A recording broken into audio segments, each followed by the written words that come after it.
가족을 이해하는 데 중요한 개념들을 제가 좀 적어놨는데요. 괜히 복잡만 하지 쉬운 내용들입니다.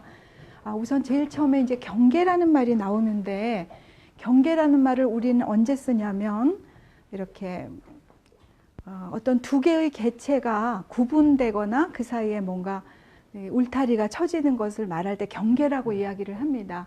가족에서도 가족 구성원이 있을 때 경계라는 말을 씁니다. 경계라는 말을.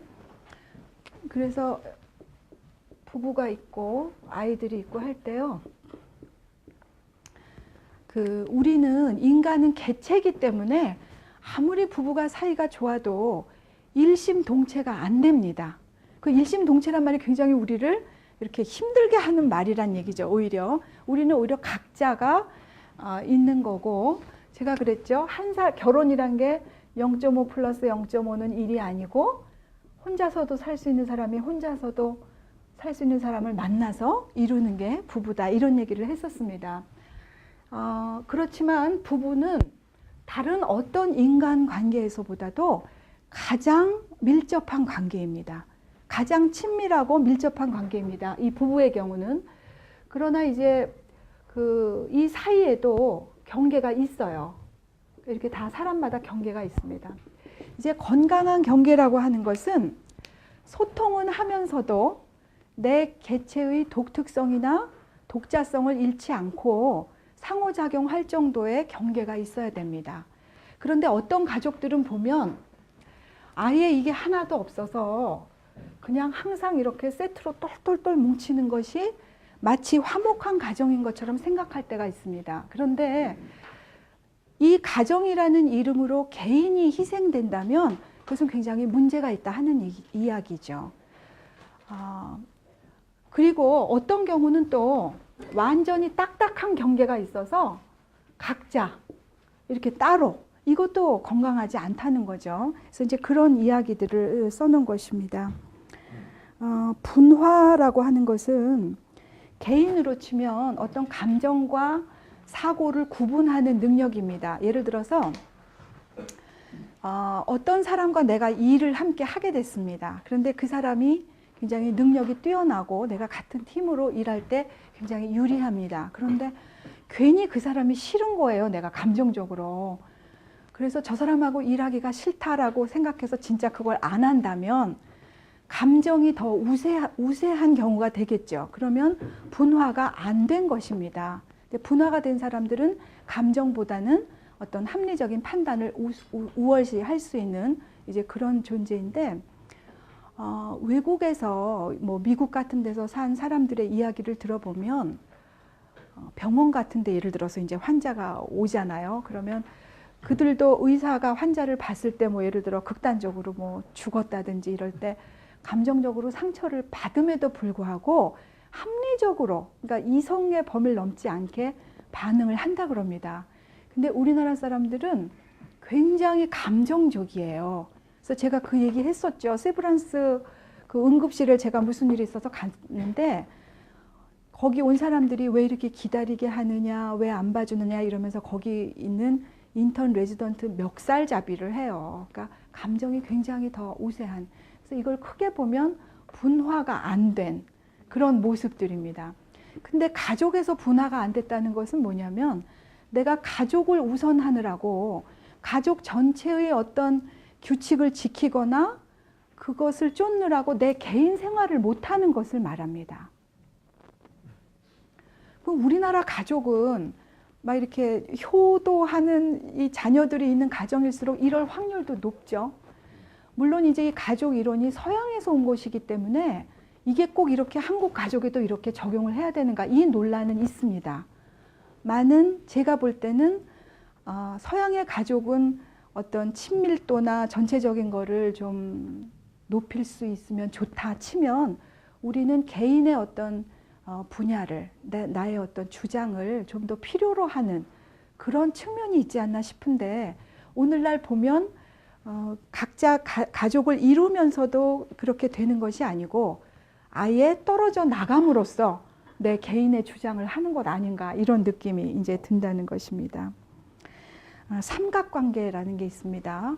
우리는 삼각관계라는 말을 언제 쓰냐면 연애할 때 내가 이제 A라는 사람과 B라는 사람이 이렇게 보이프렌드, 걸프렌드예요. 근데 이제 이 남자를 또 C라는 여자가 또 좋아해요. 그러면 이걸 삼각관계라고 그러죠. 한 사람을 사이에 두고 이걸 삼각관계라고 그러는데 이게 가족에서도 있습니다. 그래서 가족에서는 어떻게 되냐면 이 부부 사이가 사실은 나빠요.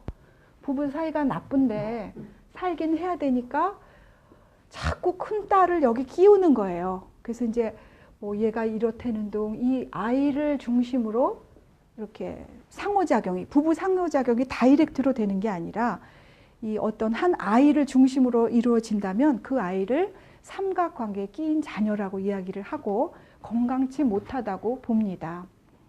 그래서 언제나 건강하다고 하는 것은 직접적으로 상호작용할 수 있는 것. 직접적으로. 어떤 집은 보면요. 이게 이렇게 그려놨지만 아빠가 너무너무 말이 없어요. 그냥 말이 없어서 과묵한 정도가 아니라 도무지 무슨 생각을 하는지 알 수도 없어요. 근데 이 엄마는 결혼을 했는데 너무나 고통스러워하는 거예요. 도대체 이 사람이 뭐 좋다는 건지 싫다는 건지 말이 없기 때문에 말을 하지를 않는 거예요. 그래서 이제 저 부인한테 당신은 남편하고 결혼할 때 뭐가 좋아서 결혼했습니까? 말이 없어서 결혼했다는 거예요. 너무나 그 말이 없는 게 매력적이고 남성다워 보이고 과묵해 보이고 신중해 보이고 진중해 보여서 결혼을 한 거예요. 그러니까 우리가 뭐라고요? 우리 환상에 의해서 결혼하는 거고 결혼에서의 문제도 다 사실은 배우자 문제가 아니라 내 문제예요. 내 문제. 아까 쉬는 시간에 어떤 선생님하고 이야기를 했는데 그 친구의 어떤 부부관계 얘기를 했습니다. 근데 보면 내가 저 사람 때문에 이렇게 됐다라고 원망을 하지만 그 사람을 선택한 것은 나예요, 나. 그래서 그걸 뭐라 그러냐면 내가 만든 문제라고 이야기를 합니다. self-created problems라 그래서 모든 것이 결국은 내가 만든 것이죠.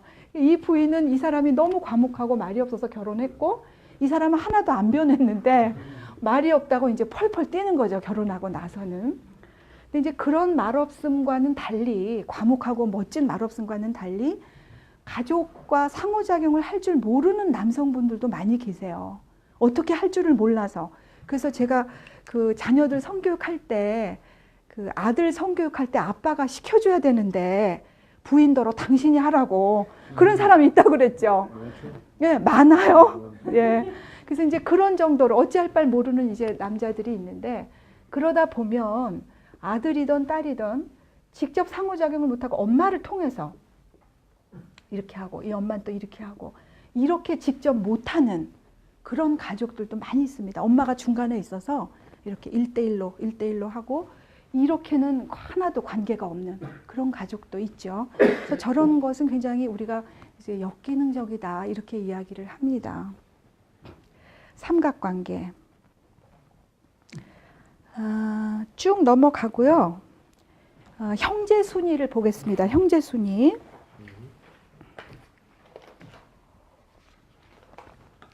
요새 그 아들러 심리학이 유행이라면서요. 뭐 미움받을 용기, 뭐 이제 아들러는 뭐 열등감이라든지 그런 것들 개발한 사람이고 교육학에서 아주 중요한 사람이고 굉장히 매력 있는 사람인데 이 아들러가 형제 순위에 따라서 어떤 특성이 있는지를 이야기를 했습니다. 근데 이제 제가 요새 보니까 형제 순위도 무슨 대여섯, 대야 뭐가 뭐 첫째고 둘째고 막내고 의미가 있을 텐데 요새는 장남이자 독자, 뭐 차남이자 막내 이렇게 돼 있잖아요. 그러니까 의미가 좀 없지 않나 싶은데 그래도 우리들은 형제가 많은 집에서 태어났으니까 한번 말씀을 드리면 첫째는 부모가 처음에 아기를 낳으면 너무 이뻐서 어찌할 바를 모릅니다.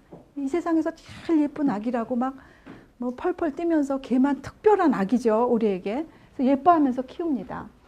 근데 이제 둘째가 태어났어요. 그러면 이 장남을 뭐라 그러냐면 왕관을 썼다가 둘째한테 뺏겼다 그럽니다. 왕관을 썼다 둘째한테 뺏겼다. 근데 이제 둘째는 보니까 부모가 이제 어리니까 또 사랑을 해주지만 부모의 사랑을 나누어 가질 사람이 이미 한 사람이 있어요.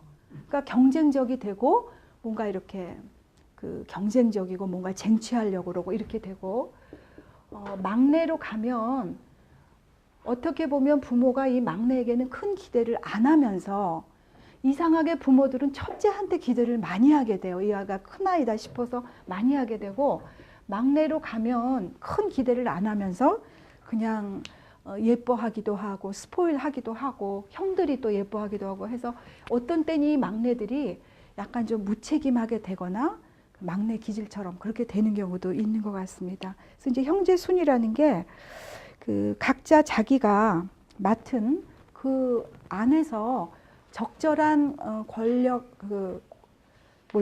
이 적절한 권리와 의무를 행할 수 있을 때 자유롭게 유연하게 그것을 건강하다고 본다. 그렇게 얘기를 합니다.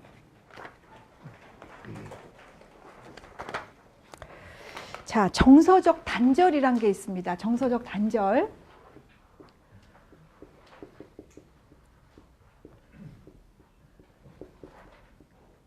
이모셔널 컷오프라고 그러는데요. 정서적 단절은 뭐냐면 제가 한번 읽어보겠습니다.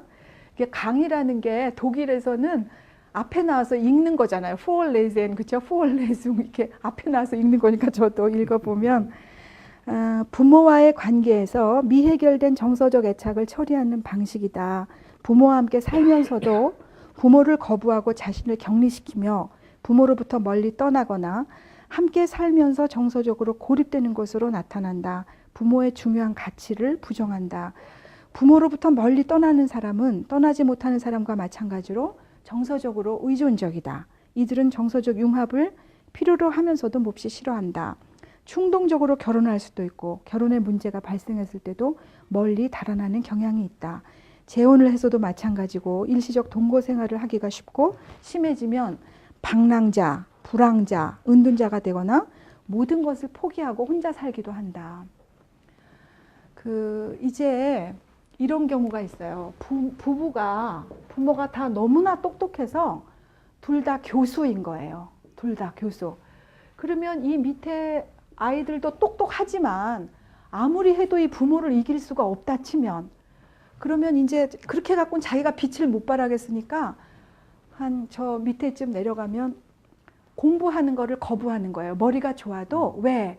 부모의 가치를 거부해야 내가 좀 튀고 나만의 독자성을 발휘할 수 있기 때문에. 그래서 부모가 교수이면 공부를 안 하고 나는 뭐 댄싱을 하겠다든지 뭐 이렇게 나갈 수가 있는 거죠.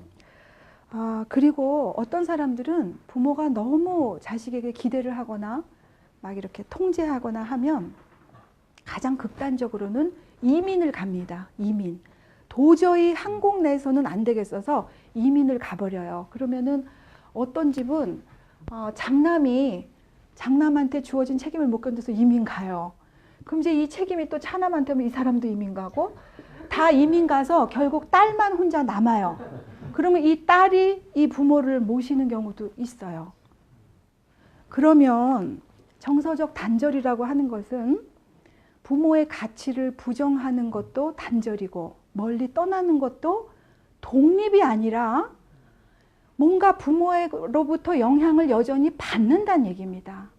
그걸 유연하게 하지 못하고 완전히 단절할 만큼 강하게 받는다는 얘기고, 혹은 같은 집에서 살아도 말을 안 한다든지 같이 밥을 안 먹는다든지 뭐 그런 방식으로 뭔가 그 자기의 어떤 해결 과제를 못할 때, 미해결 감정을 끊임없이 안고 살을 때 이것을 갖다가 정서적 단절이다라고 얘기를 하고, 이게 아주 심해지면 결혼을 안 하거나 혹은 노숙자처럼 이제 돌아다니거나 그 결혼해서의 그 갖는 그런 정도의 구속도 참을 수가 없는 그런 정도가 됩니다.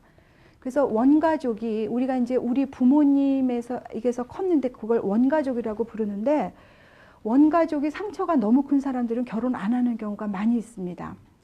제가 아는 집은요, 아빠가 유능하셨는지 좌우간 아예 첩을 두셨어요. 첩을. 그래가지고 여기서도 형제가 많고 여기서도 형제가 많아요. 그러니까 이 밑에 그 아들, 딸들이 굉장히 불안정해서 뭔가 저기 아들은 어떤 식이냐면 정서적으로 너무 불안정하고 업앤다운이 굉장히 심해요. 그래가지고 이제 미팅을 가요. 그럼 처음 이제 어떤 여성을 보면 이 사람한테 혼박 빠져요. 그래서 나 이 사람하고 결혼한다. 그래서 2, 3개월을 막 열정적으로 연애를 해요. 그러다가 반드시 실망을 하고 헤어져요. 다시는 이 사람하고 못 사귄다는 거예요. 그러다 곧 이제 또 다른 여성을 만납니다. 그럼 또 이 사람하고 결혼한다 그래요. 친구 다 소개시켜주고.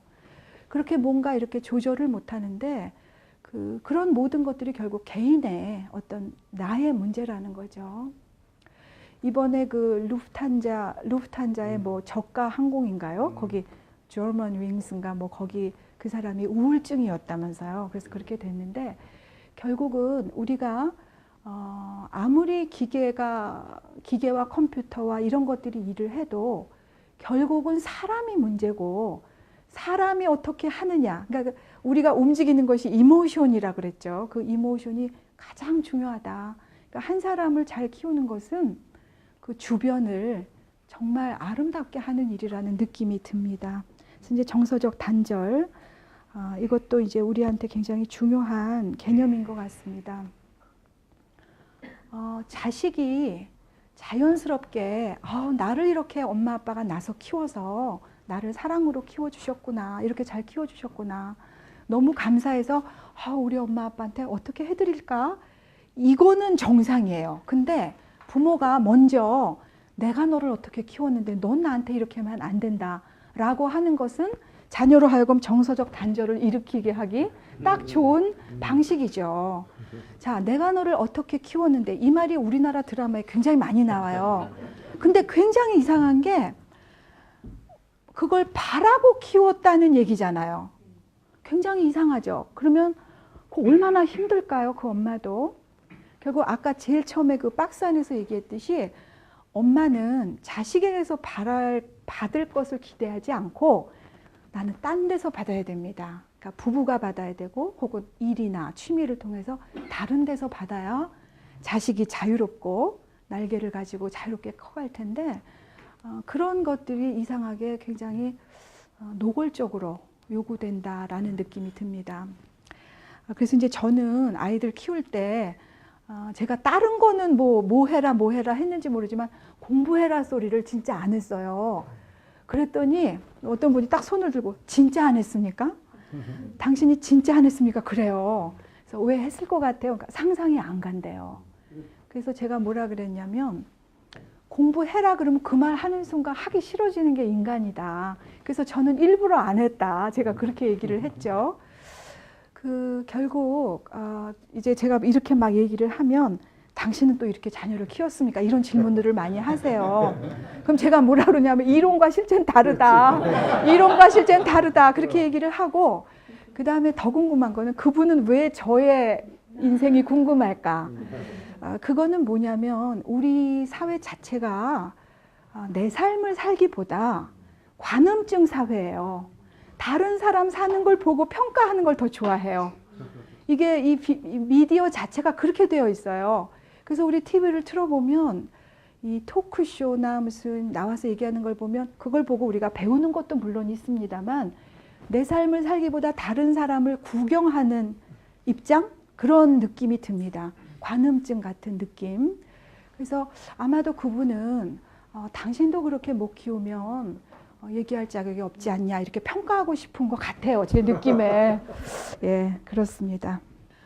유산 그러면 보통 우리가 이 재물을 생각을 하죠. 재물. 그래서 예를 들어서 부모님이 나에게 1억 유산을 남겼어요.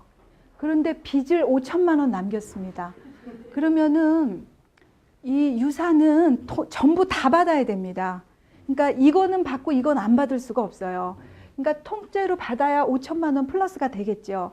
근데 거꾸로 빚이 1억이고 유산이 5천이다 그러면 이건 상속 포기를 해야지 유리하겠죠. 자, 그것처럼 심리적 유산이란 게 있습니다. 심리적 유산. 이거는 뭐냐면 우리가 가만히 보면요. 결혼이나 가족이 패키지 투어예요. 이게 좋은 것만 고를 수가 없어요. 그러니까 예를 들어서 우리 엄마 아빠를 기억하면 이런 건 참 좋았는데 이런 건 참 싫다. 이런 것들이 섞여 있죠. 그러면 그게 패키지로 받는 거지 내가 저 플러스만 받을 수가 없습니다.